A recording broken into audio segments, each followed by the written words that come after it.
अस्सलाम वालेकुम dear students, आज हम बात करेंगे सिंपल हार्मोनिक मोशन पे और उसकी वेव्स पे और ऑसिलेटरी मोशन पे। तो सबसे पहले हम ये देखते हैं कि ऑसिलेटरी मोशन क्या होती है।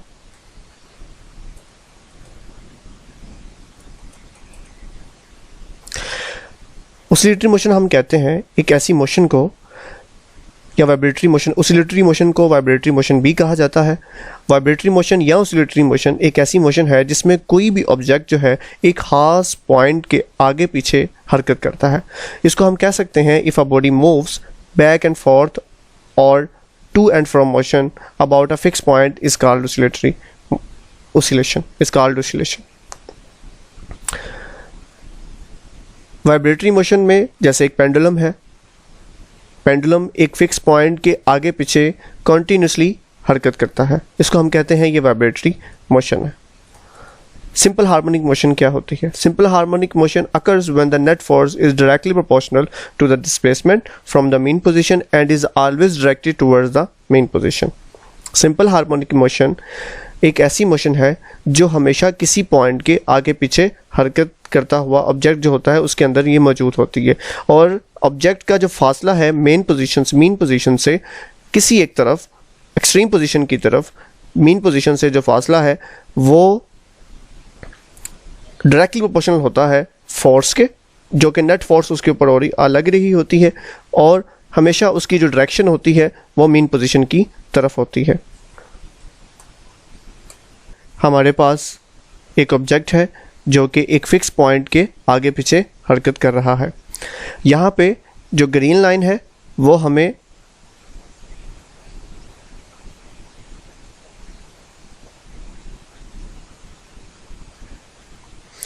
हमारे पास यहाँ पे टू एरोज हैं, एक ब्लू है और एक ग्रीन है। ग्रीन एरो हमें यहाँ पे डायरेक्शन शो कर रहा है वेलोसिटी की, और ब्लू एरो हमें यहाँ पे डायरेक्शन शो करवा रहा है एक्सेलरेशन की। आप ये देख रहे हैं जब बॉडी मीन पोजीशन की तरफ मूव करती है उस टाइम पे उसका एक्सेलरेशन मीन पोजीशन की तरफ होता है, और जब वो मीन पोजीशन से अवे मूव करती है तब भी उसका एक्सेलरेशन मीन पोजीशन की तरफ होता है, क्योंकि डायरेक्शन जो है ब्लू वेक्टर की वो हमेशा मीन पोजीशन की तरफ होती है। वेलोसिटी, अगर आप वेलोसिटी के वेक्टर को देखें तो आप देखेंगे कि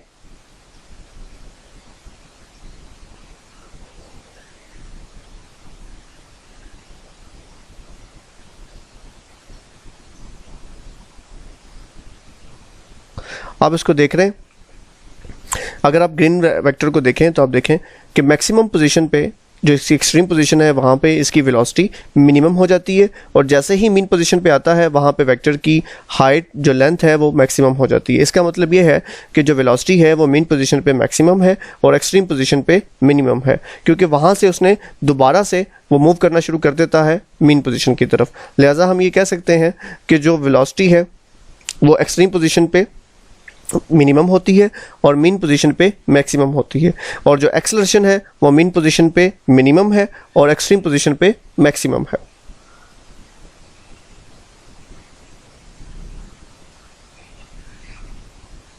restoring force, amplitude, vibration, time period, frequency and spring constant. सबसे पहले रिस्टोरिंग फोर्स क्या है? The force that always pushes और pulls the object performing oscillatory motion towards the mean position is called restoring force. एक ऐसी force हमेशा कोशिश करती है कि किसी ऑब्जेक्ट को मीन पोजीशन की तरफ धकेले या पुश करे, तो उसको हम कहते हैं ये क्या है? रिस्टोरिंग फोर्स है। एम्पलीट्यूड क्या होती है? डायरेक्शन जो है हमेशा मीन पोजीशन की तरफ होती है, तो इसको यूं डिफाइन किया जाता है, the maximum displacement of a vibrating body on either side from it mean position. ये एक एम्पलीट्यूड कहलाता है। वाइब्रेशन क्या है? One complete round trip of a vibrating body about it's mean position is called one vibration. Means कि अगर कोई body एक पोजीशन से, मीन पोजीशन से स्टार्ट होता है और राइट एक्सट्रीम पोजीशन पे जाता है, दोबारा फिर मीन पे आता है, और फिर लेफ्ट पे एक्सट्रीम पे जाता है और दोबारा फिर मीन पे आता है, तो उसने एक वाइब्रेशन कंप्लीट की, यानी one round trip. Now what is time period? किसी भी वाइब्रेटिंग बॉडी को एक कंप्लीट वाइब्रेशन करने के लिए जो टाइम रिक्वायर्ड होता है उसको हम कहते हैं ये टाइम पीरियड है. The time taken by a vibrating body to complete one vibration is called time period. Now what is frequency? The number of vibration of a cycle of a vibrating body in 1 second is called its frequency. यानी कि एक vibrating body जो है वो जितने cycles एक second के अंदर कंप्लीट करता है that is known as a frequency. Spring constant. Spring constant क्या होता है? स्प्रिंग कांस्टेंट इस के से इसको रिप्रेजेंट किया जाता है. ये स्टिफनेस होती है स्प्रिंग की जो बताती है, स्टिफनेस मतलब ये सख्ती बताती है कि कोई स्प्रिंग जो है वो कितना सख्त होगा. Stiff spring have large value of k and soft spring has small value of के.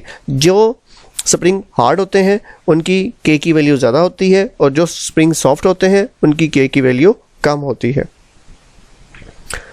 Interesting information. A human eardrum can oscillate back and forth up to 2000 times in a 1 second. एक second के अंदर एक second के अंदर 20,000 दफ़ा human eardrum जो है वो वाइब्रेट कर सकता है.